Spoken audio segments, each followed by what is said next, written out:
मोहल्ले की खवातीन ही होती हैं, यानी कि मोहल्ले की खवातीनों को मैंने नंबर अपना दिया हुआ है, तो उनको यानी कि वो मेरे साथ होती हैं, उनको लेके जाती हूँ, लेके आती हूँ। और बच्चियाँ यानी कि वालिदैन मेरे साथ अपने यानी कि कॉन्फिडेंस से भेजते हैं कि हमें कोई टेंशन नहीं है, टेंशन फ्री होकर भेजते हैं। आजकल के दौर में मर्दों के लिए भी रोजगार के मौके कम से कम होते जा रहे हैं, लेकिन अगर ऐसे में आपको कोई खातून काम करते नजर आए और वो भी ऑफिस में नहीं बल्कि सड़कों पर रिक्शा दौड़ाते हुए, तो ये फैसलाबाद का इलाका मिलत चौक ग्रीन टाउन है, जहाँ पर ये खातून मौजूद हैं जो अपनी गुर्बत और तंग दस्ती के बाइस ना सिर्फ रिक्शा चलाकर बच्चों का पेट पालने पर मजबूर हैं, बल्कि उसके साथ साथ इस इलाके की बच्चियों को भी महफूज सफर मुहैया कर रही हैं। मैं हूँ सना राउफ और उस खातून से हम आपको मिलवाते हैं, चलिए। मैं ये 1.5 साल से रिक्शा चला रही हूँ, तकरीबन 1.5-2 साल से। तो वजह शोहर नहीं है, उसकी वजह से। तो बच्चे हैं 3 हैं माशाल्लाह, 2 बेटियां 1 बेटा है, तो उनका जाहिर सी बात है पेट पालने के लिए। पहले शौकिया तौर मैंने सीखा था, लेकिन अब मेरा यानी कि ये ज़रूरत बन गया है। तो इस दौरान आपको मर्द सवारियों की तरफ से या फिर साथी ड्राइवर्स की तरफ से किसी मुश्किल का सामना करना पड़ता है?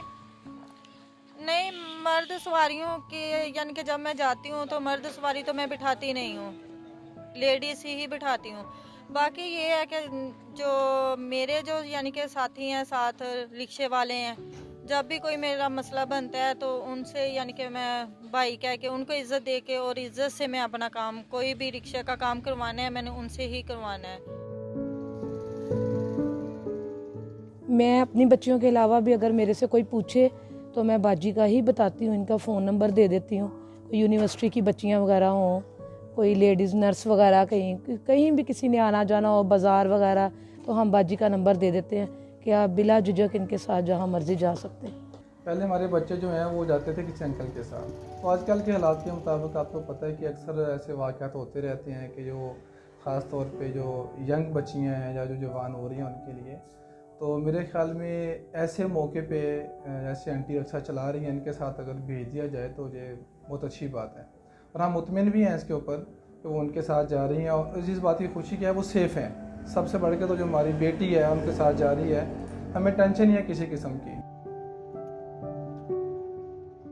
आज से तकरीबन 4-5 दिन पहले एक आदमी ने ऐसे ही मेरे साथ ऐसा किया, वो एक बेल पीछे से दी है, उसके बाद बेल पे बेल दिए जा रहा है। आखिर खड़ी हूँ, पीछे से बेल आई है, मैंने स्टार्ट करते हुए टाइम लगेगा, और गुजरते हुए मुझे कहता बंदा कुछ शर्म करे, थोड़ी सी शर्म कर ले। औरत इज्जत से कमा के अपने बच्चों को पालना चाहती है, तो माशरे में ऐसे इंसान भी हैं कि जो उस औरत की गलती भी नहीं है तो उसको शर्में बता के चले जाते हैं, और माशरे में ऐसे भी हैं जो हेल्प भी करके जाते हैं। मैं कहती हूँ कि बच्चियों को कमरे में बंद करके ना रखें, बच्चियों में इतना कॉन्फिडेंस डालें कि कल को उसके लिए कोई परेशानी को मज़ीद टेंशन बन जाए, वो अपना यानी कि मुकाबला कर सके उस हालात का।